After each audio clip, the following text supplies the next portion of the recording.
El invierno de 1940 se convirtió en un laboratorio brutal donde la Unión Soviética descubrió que su artillería, por poderosa que fuera, no era suficiente para romper la línea Mannerheim. A lo largo del istmo de Karelia, el frío tallaba muros de hielo y muerte, mientras los búnkeres finlandeses, construidos con hormigón de una dureza casi absurda, detenían sin esfuerzo los proyectiles de 76 milímetros. La infantería soviética avanzaba paso a paso, pagando cada metro con vidas, y los tanques pesados KV-1, recién incorporados al ejército, demostraban ser invencibles frente a los cañones enemigos, pero inútiles contra estructuras de hormigón que parecían surgidas del interior de una montaña. En ese escenario desesperado, entre noches interminables y temperaturas capaces de romper metal, surgió una idea que a primera vista parecía imposible: montar un obús de 152 milímetros dentro de una torre blindada y convertirlo en un vehículo capaz de moverse entre la nieve como una fortaleza viviente. No se trataba de un arma más. Era una solución de emergencia diseñada para pulverizar búnkeres, arrancar puertas de acero, abrir brechas donde la artillería convencional fracasaba una y otra vez. La orden llegó a la oficina de diseño de la fábrica Kirov en Leningrado con un plazo tan ridículo que resultaba terrorífico. Solo unos pocos días. No meses, no semanas, días. Los ingenieros dirigidos por Yosif Kotin comprendieron al instante que, si fallaban, el resultado serían miles de muertos más en aquella guerra contra Finlandia.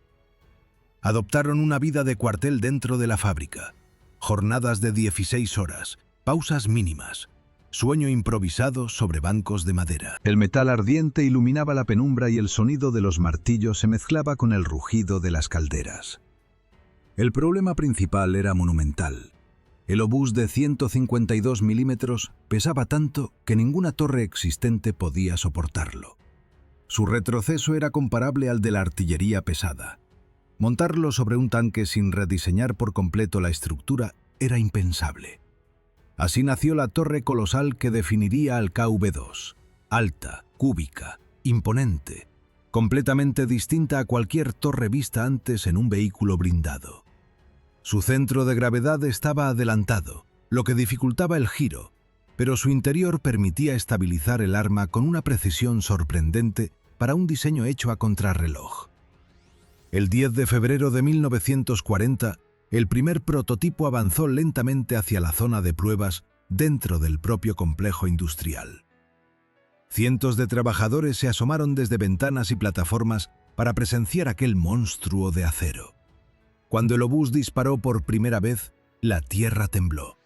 El proyectil, casi del tamaño de un brazo humano, voló con un estruendo que resonó por toda la fábrica. La estructura de prueba desapareció bajo una nube de escombros. Los oficiales presentes comprendieron que aquel prototipo no era simplemente funcional. Era devastador. Durante los días siguientes, el tanque resistió disparos, maniobras bruscas y pruebas de resistencia del chasis. Nada se rompió. Nada falló. El monstruo estaba listo. Apenas una semana después, el 17 de febrero, los dos prototipos fueron cargados en trenes rumbo al frente de Karelia. Ni siquiera tenían nombre oficial, pero la urgencia era absoluta. Debían entrar en combate de inmediato. Cuando los KV-2 llegaron a la línea del frente, los soldados soviéticos se quedaron en silencio. La torre era tan alta que parecía tocar las nubes grises del norte. Los proyectiles, de casi 50 kilogramos, requerían la fuerza combinada de los cargadores para ser alojados en la recámara. El entrenamiento fue inexistente. Bastaron unos minutos para explicar lo imprescindible. Después, marcha directa al combate. El primer enfrentamiento fue tan brutal como legendario. El KV-2 se detuvo frente a un fortín finlandés que había resistido durante semanas. El artillero ajustó el ángulo, respiró hondo y apretó el disparador. La explosión arrancó un bloque entero de hormigón de la estructura. Un único disparo bastó para destruir una posición que había repelido a miles de soldados. Las tropas soviéticas observaron incrédulas cómo el fortín literalmente se desmoronaba. Los defensores, enterrados bajo toneladas de ruinas, no tuvieron oportunidad. Ese día, el ejército soviético comprendió que había nacido algo totalmente nuevo, una máquina capaz de cambiar el curso de una batalla en segundos. Una máquina que no se parecía a nada que existiera en Europa. Un gigante llamado KV-2. El eco de aquel primer disparo en Karelia no tardó en extenderse por todo el frente. Los KV-2 demostraron que podían derribar fortificaciones que llevaban meses resistiendo bombardeos, y lo hicieron con una facilidad que parecía casi injusta. Sin embargo, su historia gloriosa en Finlandia fue apenas un prólogo. La verdadera prueba llegaría un año después, cuando Europa entera estalló en una guerra totalmente distinta. Una guerra de acero, gasolina y velocidad. La madrugada del 22 de junio de 1941 cambió la historia del continente. La Operación Barbarroja lanzó contra la Unión Soviética la mayor fuerza invasora jamás reunida. Miles de vehículos blindados avanzaron como un torrente imparable, devorando carreteras, campos y pueblos. En cuestión de horas, las defensas fronterizas se derrumbaron. Los mensajes de las unidades soviéticas se volvieron cada vez más desesperados. Los comandantes alemanes estaban convencidos de que el avance sería tan rápido como lo había sido en Polonia o Francia. Pero en la mañana del 23 de junio, algo ocurrió en una carretera lituana que rompió la arrogancia del Panzerwaffe. Una columna alemana avanzaba con confianza entre árboles y casas dispersas cuando un gigantesco vehículo emergió entre la niebla de polvo. La torre parecía de otro mundo. El cañón resultaba desproporcionado para un tanque, y la silueta era tan elevada que algunos soldados pensaron que estaban viendo un edificio en movimiento. El comandante ordenó al primer Panzer girar la torreta, pero no tuvo tiempo. Un trueno resonó, y el carro alemán se convirtió en una nube de fuego. El silencio duró apenas un segundo antes de que otro disparo arrancara a un segundo vehículo de la carretera. Después, un tercero. Después, un cuarto. Los artilleros alemanes observaron horrorizados cómo sus proyectiles rebotaban en la armadura del gigante. Las marcas de impacto apenas dejaban depresiones poco profundas, mientras las tripulaciones gritaban por radio: «¡Hay un monstruo en la carretera! ¡Nuestros cañones no le hacen nada!». La moral de la columna se desmoronó en cuestión de minutos. La idea alemana de superioridad tecnológica se estrellaba de frente contra un tanque cuya existencia ni siquiera habían imaginado. Aquel coloso era un KV-2. El obús de 152 milímetros golpeaba con una fuerza tan brutal que no necesitaba perforar la coraza enemiga. Simplemente arrancaba torretas, destrozaba motores y lanzaba trozos de blindaje como metralla. Lo que antes era una columna ordenada se convirtió en una masa de vehículos en llamas, tumbados en zanjas o directamente abandonados por sus tripulaciones. La noticia del encuentro se propagó por el mando alemán con una mezcla de incredulidad y alarma. Los informes iniciales describían a un tanque tan resistente que los cañones anticarro estándar no tenían ningún efecto. Los comandantes exigían explicaciones. ¿Cómo era posible que los soviéticos hubieran desarrollado semejante arma sin que la inteligencia lo detectara? ¿Y cómo detener a un tanque que parecía inmortal? Mientras tanto, las tripulaciones soviéticas también vivían su propia tormenta. La potencia del arma era indiscutible, pero cargar los pesados proyectiles era un esfuerzo físico extremo. Cada disparo requería coordinación milimétrica y una fuerza casi inhumana por parte de los cargadores. En el interior, el espacio reducido y el temblor constante hacían que el combate fuera agotador. La torreta enorme ofrecía espacio para el arma, pero obligaba a la tripulación a vivir en un entorno metálico estrecho y ruidoso, donde el aire se llenaba de humo y polvo tras cada disparo. Aún así, cuando el KV-2 disparaba, todos los sacrificios tenían sentido. Su presencia dominaba el campo de batalla. La infantería soviética avanzaba con renovada confianza, utilizando la sombra del gigante como protección. En varias ocasiones, los soldados se colocaban detrás del tanque, avanzando a su ritmo, mientras el coloso destruía posiciones enemigas con una precisión letal. Sin embargo, el verdadero desafío emergió cuando los alemanes reorganizaron sus fuerzas. El Panzerwaffe no estaba acostumbrado a retirarse ante un solo tanque. Los comandantes ordenaron a las unidades concentrar fuego en las orugas y en la parte baja del vehículo, la única zona donde los proyectiles podían causar daño. También recurrieron a sus armas más temidas, los cañones antiaéreos de 88 milímetros, las mismas piezas que habían demostrado ser letales contra todo tipo de blindaje. Si esos cañones fallaban, no había plan alternativo. Pero alcanzar al KV-2 no era sencillo. Su torreta elevada le permitía ver a grandes distancias. Sus tripulaciones, aunque exhaustas, desarrollaron una habilidad sorprendente para detectar las siluetas de los 88 milímetros antes de que los artilleros alemanes abrieran fuego. En más de una ocasión, un solo disparo soviético redujo la posición antiaérea a un cráter humeante, sepultando a toda la dotación. A medida que el conflicto avanzaba hacia el este, el gigante ganaba fama entre los soldados soviéticos, mientras se convertía en una pesadilla recurrente para los alemanes. Las historias se multiplicaban.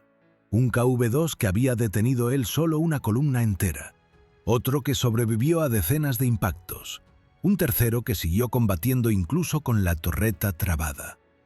No eran mitos, eran realidades confirmadas por ambos bandos. Cuando la Wehrmacht comprendió que sus tácticas convencionales no bastaban, comenzó a recurrir a métodos desesperados. Atacar desde las alturas, intentar emboscadas en carreteras estrechas o incluso mandar zapadores suicidas a colocar cargas explosivas bajo las orugas. Pero cada ataque fallido reforzaba la reputación del tanque como un coloso indestructible. En aquellos primeros días de la guerra, cuando todo parecía perdido para el Ejército Rojo, el KV-2 se convirtió en un símbolo inesperado de resistencia. Un recordatorio de que incluso en el caos, una sola máquina podía alterar el destino inmediato de un frente. Y aunque la guerra apenas comenzaba, el KV-2 ya había grabado su nombre en la historia. El impacto psicológico generado por el KV-2 fue tan grande que durante varios días consecutivos, las unidades alemanas informaban sobre tanques imposibles de destruir, que bloqueaban cruces estratégicos o interrumpían marchas enteras. Aunque algunas historias estaban exageradas por el pánico, muchas eran totalmente reales. Y detrás de cada una había un puñado de hombres encerrados en una torre gigantesca, luchando contra el enemigo, contra el calor, contra el humo y contra la propia máquina. Mientras la ofensiva alemana avanzaba, el frente se volvió una sucesión caótica de rupturas, contraataques improvisados y movimientos desesperados de retirada. En ese paisaje en descomposición, el KV-2 no actuaba como un tanque convencional. Era más bien una fortaleza ambulante, un punto de resistencia que podía aparecer de repente y trastornar cualquier plan enemigo. En múltiples ocasiones, un solo KV-2 detenía un avance que involucraba decenas de vehículos. Su imponente silueta emergía entre los árboles, y los proyectiles alemanes, incapaces de penetrar su coraza frontal, chocaban contra el blindaje como si fueran piedras arrojadas contra un muro. La Wehrmacht no podía permitirse retrasos. Cada hora contaba para el éxito del plan relámpago. Sin embargo, cada enfrentamiento con un KV-2 significaba pérdidas, tiempo desperdiciado y, sobre todo, dudas. Dudas en un ejército que basaba su doctrina precisamente en la confianza absoluta en la velocidad y la precisión. Pero lo más sorprendente no era solo su capacidad defensiva, sino el efecto devastador de su armamento. El obús de 152 milímetros, diseñado para destruir búnkeres, convertía a los tanques enemigos en chatarra ardiente. Bastaba un impacto para arrancar torretas completas, desintegrar vehículos blindados e incluso abrir cráteres en carreteras, deteniendo columnas enteras. Ante tal poder, los alemanes comenzaron a enviar oficiales especializados para estudiar cada encuentro con el KV-2 e identificar posibles debilidades. Descubrieron algunas, sí, pero explotarlas no era fácil. La torre enorme pesaba tanto que en terrenos irregulares podía trabarse, limitando el giro. El cargador necesitaba fuerza excepcional para manejar los pesadísimos proyectiles, lo que reducía la cadencia de tiro. Y la falta de visores avanzados obligaba a la tripulación a ajustar la puntería con paciencia, incluso bajo fuego intenso. Pero aún con sus defectos, el KV-2 podía seguir combatiendo durante horas, soportando impactos que habrían destrozado cualquier otro tanque de su época. Fue entonces cuando los comandantes soviéticos comprendieron el verdadero valor estratégico del gigante. No era una máquina para perseguir, sino para resistir. Una barrera viviente, una pieza capaz de comprar tiempo en los momentos más críticos del frente. Así surgieron batallas épicas. KV-2 solos deteniendo carreteras durante medio día. KV-2 cubriendo retiradas enteras. KV-2 destruyendo artillería alemana a kilómetros de distancia. La mera noticia de su presencia alteraba los planes enemigos. Sin embargo, detrás de cada hazaña había una verdad más amarga. El tanque estaba librando una guerra para la cual la logística soviética no estaba preparada. El consumo de combustible era enorme y los suministros se desmoronaban con el avance alemán. Muchas tripulaciones se encontraban con depósitos vacíos en medio del combate. Las órdenes eran crueles pero necesarias. Si el tanque no podía moverse, debía seguir luchando hasta el último proyectil y después ser destruido por su propia tripulación para evitar su captura. Algunas tripulaciones se negaban a abandonar su KV-2 incluso cuando ya era imposible salvarlo. Existen testimonios alemanes que describen a soviéticos defendiendo tanques inmóviles como si fueran fortalezas estáticas, ametrallando a todo movimiento cercano y retrasando operaciones enteras durante horas. La idea de que un solo vehículo pudiera bloquear un regimiento completo parecía absurda, hasta que los oficiales lo veían con sus propios ojos. Aún así, la suerte no siempre favorecía a los defensores. Cuando el motor quedaba inutilizado o la munición se agotaba, el gigante se convertía en un objetivo inevitable para los 88 milímetros. Y cuando esos cañones antiaéreos abrían fuego desde posiciones cuidadosamente elegidas, incluso el blindaje del KV-2 comenzaba a mostrar grietas. El choque entre la potencia alemana y la resistencia soviética se convirtió en una macabra danza. Cada avance encontraba un obstáculo. Cada obstáculo costaba vidas. La Wehrmacht, frustrada, comenzó a registrar los KV-2 destruidos con una especie de respeto silencioso. Para ellos, el gigante representaba un recordatorio incómodo de que la guerra en el este no sería un paseo militar. Habían subestimado la capacidad industrial soviética y la determinación de sus soldados. Mientras tanto, las tripulaciones soviéticas, aunque orgullosas, sabían que estaban pagando un precio enorme. Muchos KV-2 no caían por impactos enemigos, sino porque quedaban aislados en pueblos incendiados, atrapados en carreteras destruidas o sin combustible en campos abiertos. La guerra avanzaba demasiado rápido para que estas máquinas tan pesadas pudieran recibir el mantenimiento que necesitaban. Pero incluso en sus últimas horas, los KV-2 seguían dejando huella. Hay relatos de gigantes soviéticos que continuaron disparando mientras ardían, de torretas envueltas en llamas que siguieron girando hasta que el mecanismo interno cedió, de proyectiles disparados a quemarropa contra cañones alemanes que se creían a salvo. Y mientras la línea soviética retrocedía hacia el este, el mito del KV-2 crecía. Para los alemanes era un enemigo que requería preparación y respeto. Para los soviéticos era un héroe de acero que resistía cuando todo lo demás parecía desmoronarse. Pero la historia del KV-2 aún no había llegado a su punto decisivo. A medida que el frente oriental seguía transformándose en un infierno móvil, el KV-2 empezó a enfrentarse no solo a sus enemigos directos, sino también a las condiciones extremas de una guerra que se desplazaba demasiado rápido para una máquina tan masiva. El coloso podía resistir impactos directos, atravesar obstáculos y silenciar posiciones fortificadas, pero no podía escapar a un problema que ningún blindaje podía solucionar: el colapso logístico del Ejército Rojo en los primeros meses de la invasión. Mientras los alemanes avanzaban con una precisión casi mecánica, las líneas soviéticas se estiraban hasta el límite, y con ellas se estiraba el suministro. Los comandantes intentaban reorganizar rutas, pero la velocidad del enemigo hacía imposible estabilizar un flujo de combustible y municiones que un KV-2 necesitaba desesperadamente. Así comenzaron a surgir escenas que marcarían la memoria de las tripulaciones.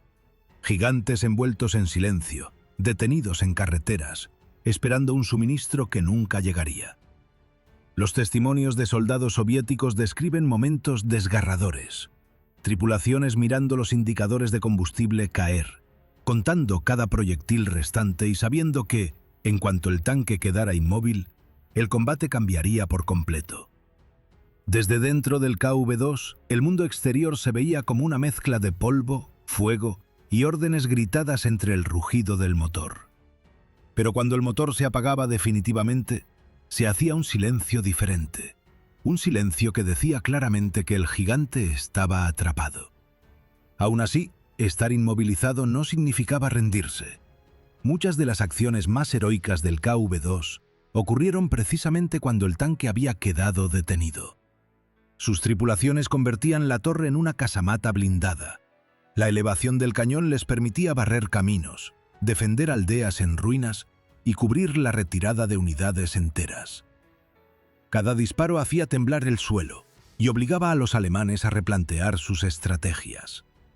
Entre los documentos alemanes conservados se mencionan episodios en los que una sola unidad soviética, aislada y sin posibilidad de recibir refuerzos, retrasó avances enteros durante medio día. Las tropas de la Wehrmacht quedaban desconcertadas al descubrir que por más que destruyeran los accesos y rodearan la posición, el KV-2 seguía disparando desde una esquina improbable, como si la máquina se negara a aceptar la derrota.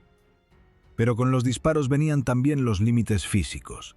El obús de 152 milímetros, aunque devastador, requería un proceso de carga que agotaba a los operadores. Cada proyectil, pesado como un yunque, tenía que manipularse en un espacio reducido, mientras el tanque temblaba por el impacto del fuego enemigo.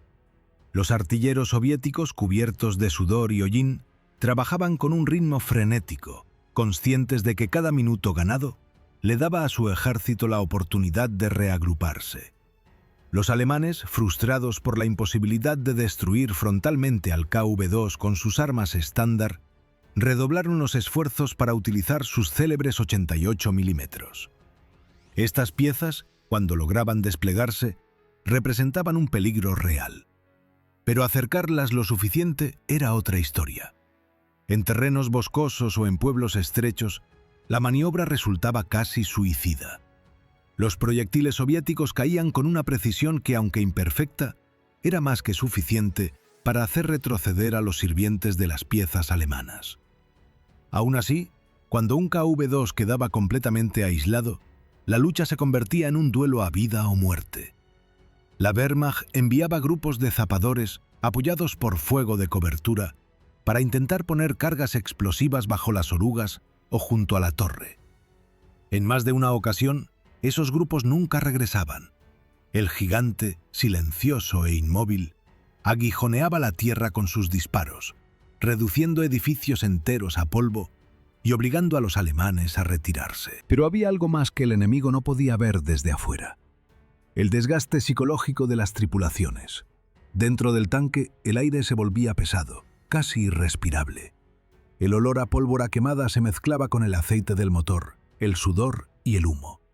Los hombres, encerrados en un espacio que vibraba con cada disparo, escuchaban cómo proyectiles enemigos rebotaban en el blindaje o explotaban a pocos metros, haciendo resonar las paredes de acero como si fueran campanas gigantes.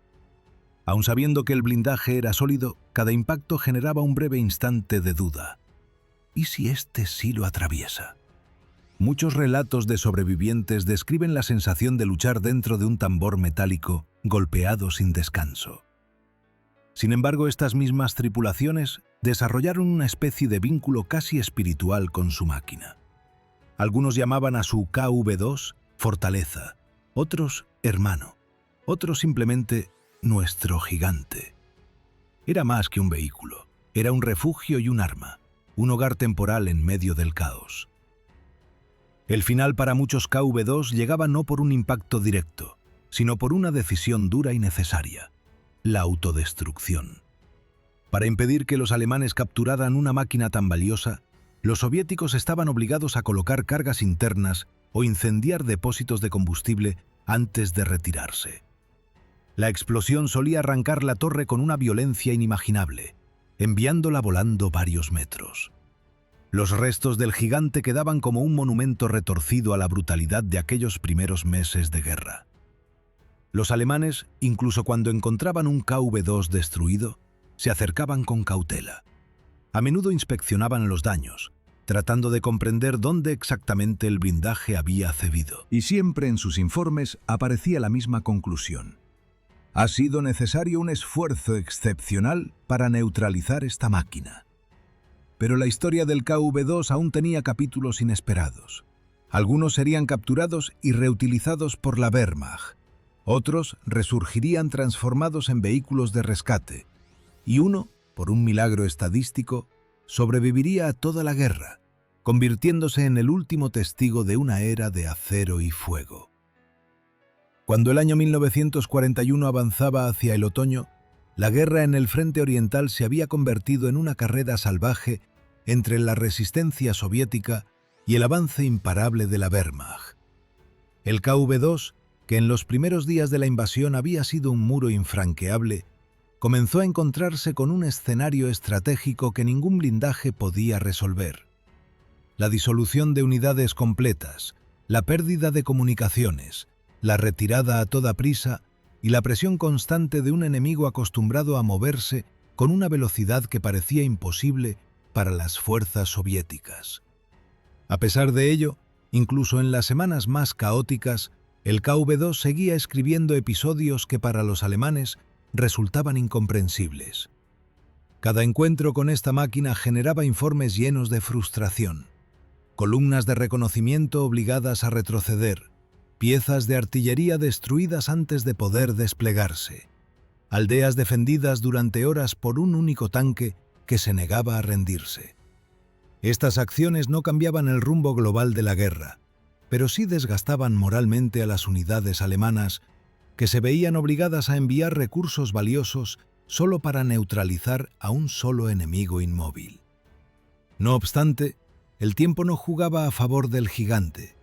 Mientras algunas tripulaciones lograban salvar sus vehículos y replegarse a nuevas líneas defensivas, otras empezaban a enfrentarse al dilema más cruel: abandonar el KV-2 para salvar la vida. En muchos casos, las órdenes eran claras y dolorosas: inutilizar la máquina para evitar su captura. Así comenzaron las escenas que marcarían para siempre la memoria de los soldados soviéticos. Colocar cargas, encender los depósitos o abrir válvulas de aceite para provocar un incendio interno. Era un acto que desgarraba el alma. Destruir con sus propias manos aquello que había salvado tantas vidas. En los bosques de Bielorrusia, en los caminos embarrados de Ucrania y en los pueblos quemados de Lituania, quedaban restos carbonizados del KV-2, torres arrancadas por la explosión, orugas retorcidas por el fuego, chasis inclinados como estatuas rotas. Los alemanes, al inspeccionar estas ruinas, buscaban pistas sobre la construcción del blindado, convencidos de que se trataba de un modelo experimental producido en cantidades masivas. No podían imaginar que el total de unidades existentes apenas alcanzaba unas pocas centenas, y que cada una representaba una pieza de ingeniería extremadamente laboriosa. Pero lo más sorprendente aún estaba por ocurrir. En varios sectores del frente, la Wehrmacht logró recuperar KV-2 intactos o solo levemente dañados. Fascinados por su potencia, los ingenieros alemanes los repararon y los incorporaron a sus propias formaciones. Ver un KV-2 con cruces negras pintadas en el casco generaba sensaciones contradictorias. Era una máquina soviética, pero también un arma que los alemanes estaban ansiosos por explotar. Sin embargo, incluso en manos enemigas, el tanque demostraba ser un desafío. La complejidad de su mantenimiento, la falta de repuestos y el enorme consumo de combustible hacían que cada operación fuera una apuesta arriesgada. En los archivos militares alemanes existen fotografías que muestran a los soldados posando junto a estos gigantes capturados, intentando comprender su estructura.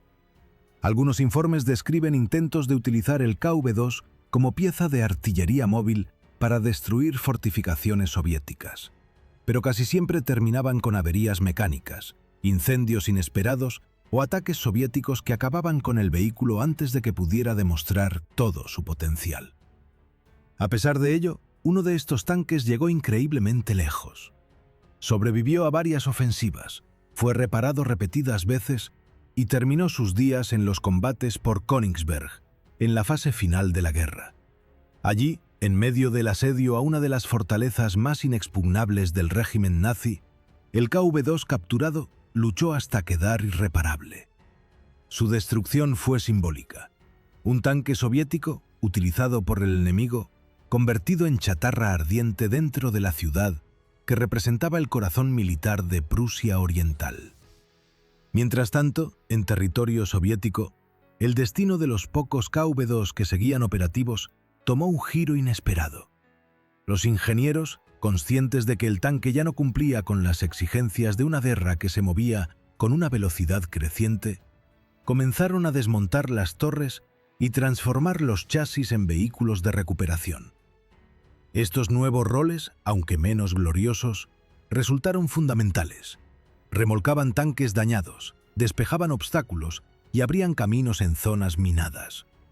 El viejo gigante, aún privado de su colosal obús, seguía siendo una herramienta invaluable en las tareas más peligrosas. Y sin embargo, de entre todos esos destinos, uno brillaba con fuerza especial. Un único KV-2, milagrosamente, sobrevivió a la guerra sin ser destruido, capturado o abandonado. Este ejemplar, testigo silencioso del caos de 1941 y de las posteriores campañas soviéticas, logró llegar hasta la victoria final. Décadas más tarde se convertiría en una pieza de museo, permitiendo a generaciones posteriores contemplar la magnitud del monstruo que había aterrorizado a la Wehrmacht en los primeros días de la invasión. El legado del KV-2 no se midió en números, sino en impacto psicológico. Su sola presencia en el campo de batalla obligó a los alemanes a reconsiderar su doctrina, a desplegar piezas de 88 milímetros en roles para los que no habían sido diseñadas, a retrasar avances y reorganizar columnas enteras.